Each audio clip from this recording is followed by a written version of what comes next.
Welcome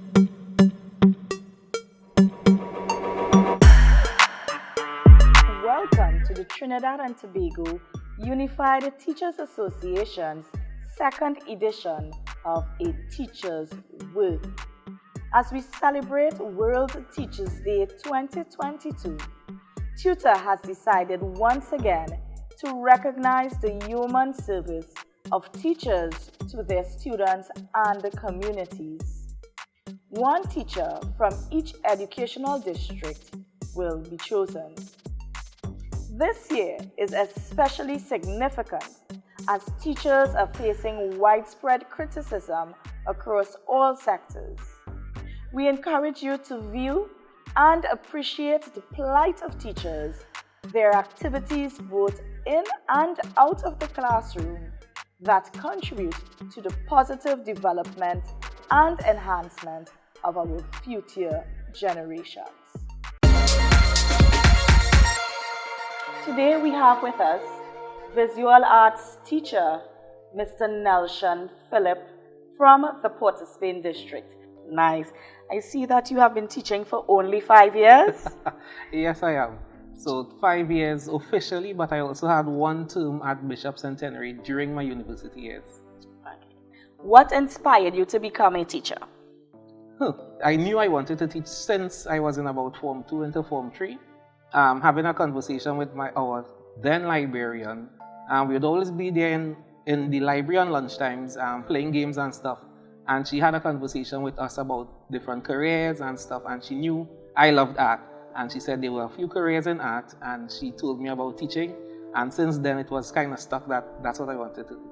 And your experience, you teach at Success Laventil Secondary? Yes, my alma mater.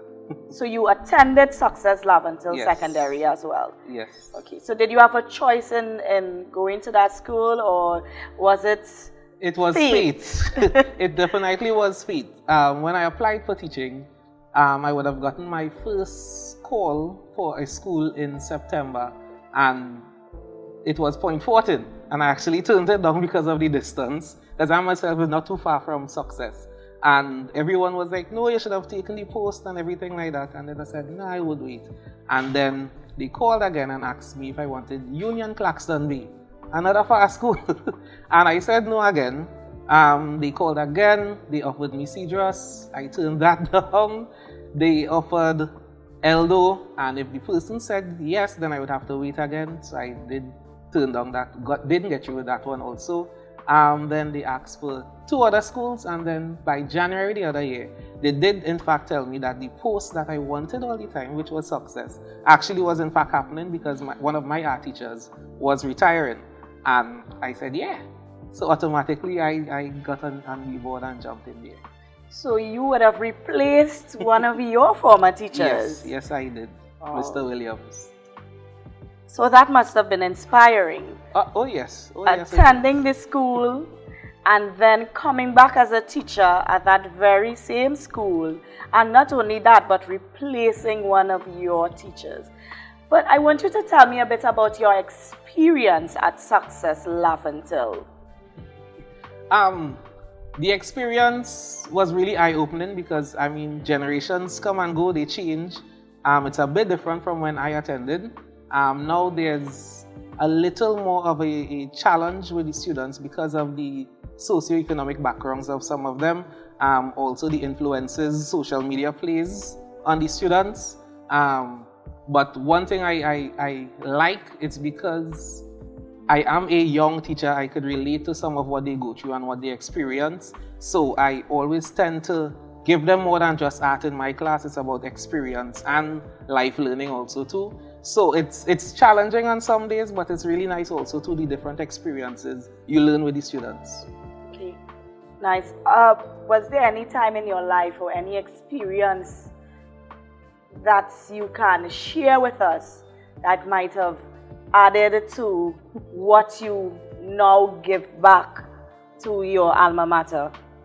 Definitely. So it's a little touchy, but leaving Form 2 into Form 3, my mom would have gotten robbed on my birthday, December the 22nd. And I didn't see her till the other day when they found her. And since then it was a bit of a challenge for us financially.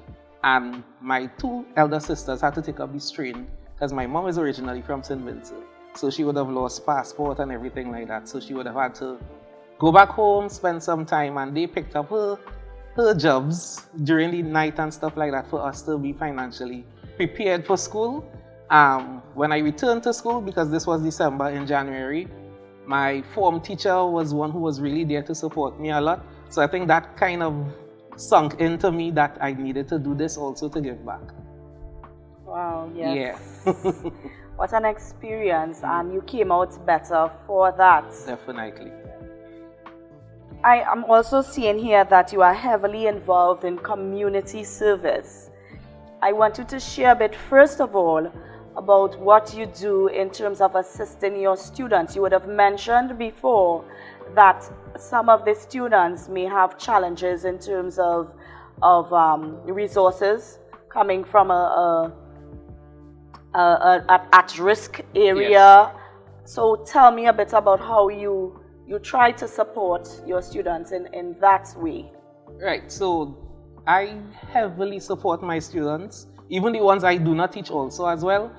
When I started there and I realized there was a need for help of the students in the school, I started a program called Share What You Can, so highlighting the can. So what I did every Christmas, I would ask for contributions from all the teachers in the staff room to donate some kind of can item. Some would donate monetary items also as well, and we created hampers. I would go around to each of the classrooms, the form teachers, and ask them to let me know maybe of one student or two who might not be as financially stable as the others, and they would give me those names, and we would have a list of students who would receive a hamper at the end of the year. That increased heavily during the pandemic. The first year we went into lockdown, we took the 17 students that we had originally from the last Christmas drive, and we started to add more names to that list. So my first pandemic hamper drive, we had like 32 students. We traveled all over the country, dropping off hampers for them at home because we couldn't really move about much. The second month, we went on to 42 students. Then the third month, it reached like 52 students, and that was consecutive from April, May, June, July, coming straight down the year. Every month, we would give food hampers to the students who really needed it. That also added to the students who didn't have devices. We sourced devices for the students. The deans, they really played a hefty role in that. They would provide internet service for the students who we provided devices for, so they would be online with the other students who were doing the online learning. For my classes in particular, my CSEC classes, I also developed something called Adopter Art Student. And what I did during the SBA period, I would have calculated how much money they would need for the SBA materials and supplies. I went to some of my past friends, my classmates from when I went to school, and each one of them took a name of a student and they fit the bill of the materials that they would need. So including myself and some teachers as well. So each of us selected one of the 12 students and provided all the SBA materials, and that entire class was successful at CSEC.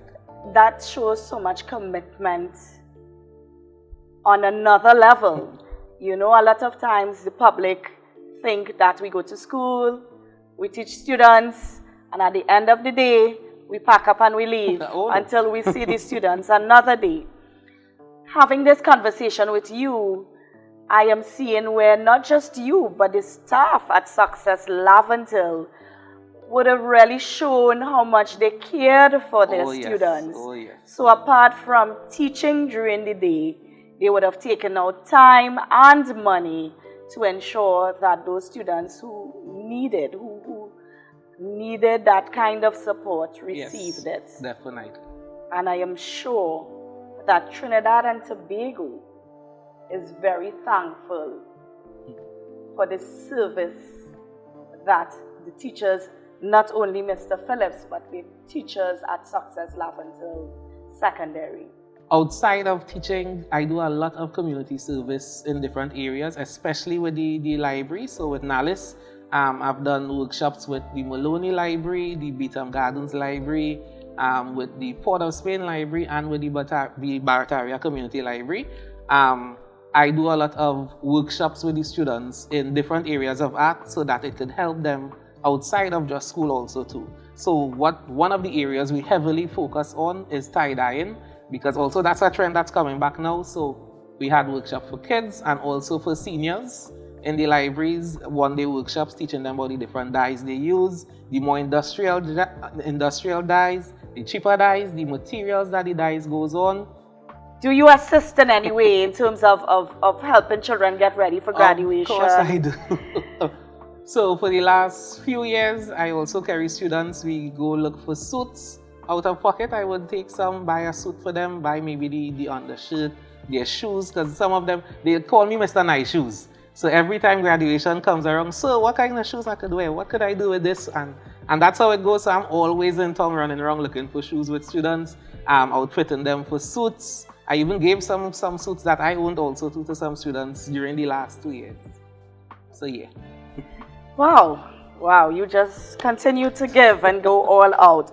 And especially as a young teacher, I mean, really being only in the system for 5 years, yes, but doing so much and so much out of pocket as well. It's really inspirational.